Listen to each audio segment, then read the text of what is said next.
കൊച്ചിയിൽ നിന്ന് സുധീഷ് ഗോപാൽ കൂടി നമുക്കൊപ്പം ചേരുകയാണ്. സുധീഷ്, ആദ്യത്തെ 4 മണിക്കൂർ പിന്നിടുന്നു. എങ്ങനെയുണ്ട് അവിടുത്തെ പോളിംഗ്?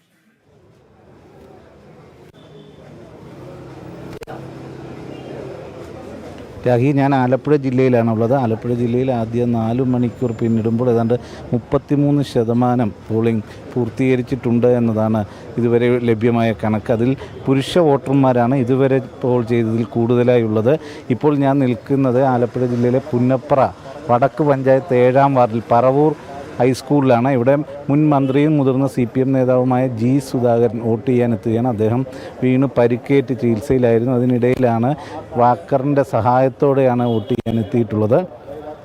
അദ്ദേഹം ഈ 7-ാം വാർഡിൽ 1-ാം നമ്പർ ബൂത്തിലാണ് വോട്ട് ചെയ്യാനായി എത്തിയിട്ടുള്ളത്. ഇന്ന് രാവിലെ KC വേണുഗോപാൽ, രമേശ് ചെന്നിത്തല അടക്കമുള്ള മുതിർന്ന കോൺഗ്രസ് നേതാക്കൾ വോട്ട് ചെയ്തിരുന്നു. ഇന്ന് ഉച്ചയ്ക്ക് ശേഷം SNDP യോഗം ജനറൽ സെക്രട്ടറി വെള്ളാപ്പള്ളി നടേശനും വോട്ട് രേഖപ്പെടുത്തും. 2:30 ചേർത്തല കണിച്ചൂളങ്ങര ഹയർ സെക്കൻഡറി സ്കൂളിലാവും വെള്ളാപ്പള്ളി നടേശൻ വോട്ട് ചെയ്യുക. നല്ല രീതിയിലുള്ള പോളിംഗാണ് ഇതുവരെയും രേഖപ്പെടുത്തുന്നത്. ഇപ്പോഴും നീണ്ട ക്യൂ ഓരോ പോളിംഗ് ബൂത്തുകളിലും കാണാൻ കഴിയും. ഈ സ്കൂളിൽ തന്നെ ഒന്നിലധികം ബൂത്തുകളുണ്ട്. അവിടെ എല്ലാം തന്നെ നീണ്ട നിരയാണ് കാണപ്പെടുന്നത്. ഇപ്പോൾ സ്ത്രീ വോട്ടർമാരുടെയും വലിയ പങ്കാളിത്തം കാണാനാകുന്നുണ്ട്. ആലപ്പുഴ ജില്ലയിലെ 72 പഞ്ചായത്തിലും 6 നഗരസഭകളിലുമാണ് തിരഞ്ഞെടുപ്പുള്ളത്. അതോടൊപ്പം തന്നെ 12 ബ്ലോക്ക് പഞ്ചായത്തുകളിലും ആലപ്പുഴ ജില്ലാ പഞ്ചായത്തിൻ്റെ 24 ഡിവിഷനുകളിലും വോട്ടെടുപ്പ് നടക്കുകയാണ്.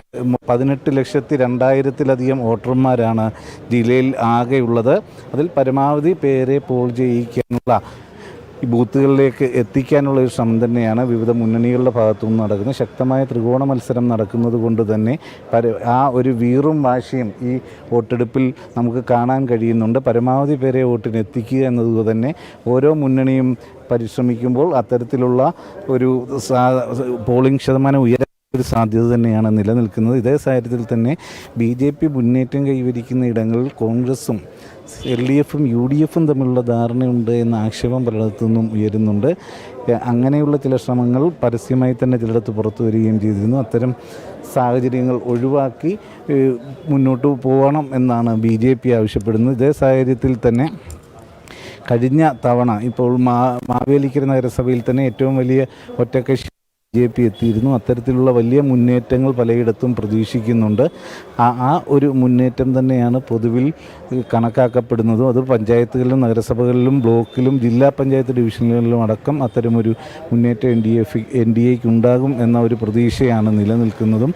ആ രീതിയിൽ വോട്ടർമാരെ പരമാവധി എത്തിച്ചുകൊണ്ട് പരമാവധി വോട്ടുകൾ ചെയ്യിക്കാനുള്ള ശ്രമങ്ങൾ 3 മുന്നണിയും തുടരുന്ന ഒരു സാഹചര്യം തന്നെ നിലനിൽക്കുകയും ചെയ്യുന്നു. ഇപ്പോൾ വലിയ രീതിയിലുള്ള തിരക്കാണ് ഇപ്പോഴും കാണാൻ കഴിയുന്നത്. ഇതേ സാഹചര്യത്തിൽ തന്നെ വോട്ടിംഗ് യന്ത്രങ്ങളുടെ തകരാറും മറ്റും വളരെ തലവടി പഞ്ചായത്തിലെ 11-ാം വാർഡിലെ 1-ാം നമ്പർ ബൂത്തിൽ മാത്രമാണ് ഇതുവരെയും അത്തരത്തിൽ വോട്ടിംഗ് മെഷീൻ തകരാറ് കാരണം വോട്ടെടുപ്പ് വൈകിയത്. അവിടെയും മറ്റു മെഷീൻ കൊണ്ടുവച്ചുകൊണ്ട് വോട്ടെടുപ്പ് പുനരാരംഭിച്ചിട്ടുണ്ട്.